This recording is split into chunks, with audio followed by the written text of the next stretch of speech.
ทางหน่วยพัฒนาการเคลื่อนที่ 22 มีการจัดกำลังพลจิตอาสารวมบริจาคโลหิต1 หยดโลหิตเพื่อชีวิตของเพื่อนมนุษย์ค่ะ โดยที่กองบัญชาการกองทัพไทยโดยหน่วยพัฒนาการเคลื่อนที่ 22 สำนักงานพัฒนาภาค 2 หน่วยบัญชาการทหารพัฒนาหรือว่านพค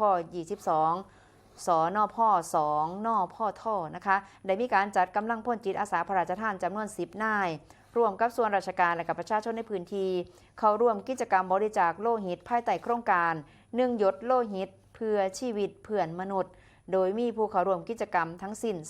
225 คนสามารถบริจาคโลหิตได้174 คนได้ปริมาณโลหิตรวม 69,000 มิลลิลิตรณหอประชุมที่ว่าการอำเภอหน้าแก่ตำบลหน้าแก่